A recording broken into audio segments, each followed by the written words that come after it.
Business expectations haven't been very reliable over the past 3 years. So businesses had been expecting this strong recovery, lots of hiring, lots of investment, but they haven't materialized. Whereas the experience has been much more subdued and much more consistent with reality. But you're thinking that's going to keep going? Yeah, look, I think the big difference has been that this recovery is different. What we're seeing is people are paying down debt, being cautious, being careful. And when that happens, not all of your confidence is realized into real action. So what we're seeing is that we still have a deleveraging process that's continuing, and we continue to expect that will dampen the pace of the economic recovery. Nationwide, it's still a story of Canterbury versus the rest of the economy. I was interested in your comments on inflation pressures in Canterbury, and there's more of sort of a personnel inflation, wage inflation, rather than materials inflation. Can you just explain to us why materials inflation isn't really going to pick up there, you don't think? So within Canterbury, we are seeing capacity pressures, we are seeing wage pressures, we are seeing inflation. But outside of that, in the rest of New Zealand, inflation pressures are very subdued. In the building sector, for example, there is a lot of spare capacity in the building industry.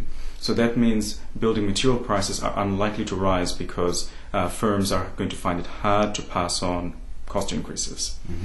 But within Canterbury, what we're seeing is there's a lot of work, particularly in terms of the repair work for the earthquake, which is mainly kind of labor intensive rather than material intensive. So the pressure is very much in terms of getting the man hours in there to do the work, all the plastering and painting and repair work. So it's not very heavy in materials. So the demand is very much on labor rather than materials. So it's that 70-30 split? Roughly. You get a much bigger share of wage costs in repair work than you do in terms of materials. Right, and the demand is soft for our building materials in Australia as well. Yeah, so our exporters of building materials, we're doing pretty well with the Australian economy until late last year and the early part of this year. So the Australian economy has come down pretty quickly in the last 3 months, and that's having a real impact on our exporters, particularly for building materials. We need a bit of housing construction here, though, in Auckland, and you've got the, I guess, the leaky home thing as a rebuild, a repair instead of a building. So is that pressure going to come on materials over the next few years? Yeah, look, there's so much spare capacity in the building sector right now. So we have the most amount of spare capacity since the early 1990s, which was a very painful period for the construction industry. So I think there is enough spare capacity, so we would have to see a really, really strong rebound in building construction for that to have a real impact on prices. On our assessment, we don't think the building work is going to be big enough to generate those kinds of frightening bits of inflation. And that's region-wise. What about sector-wise? What are you seeing? And what are you expecting over the year ahead?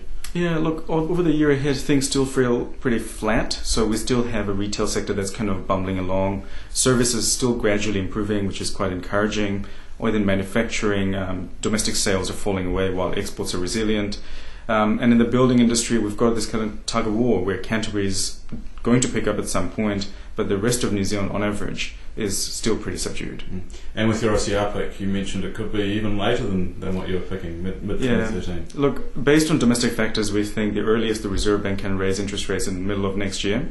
Unless the global economy picks up, we can't see them raising interest rates. So the big crucial factor really here is how does Asia sort of cope with the weakness in the European economy, which is looking more and more dire by the day.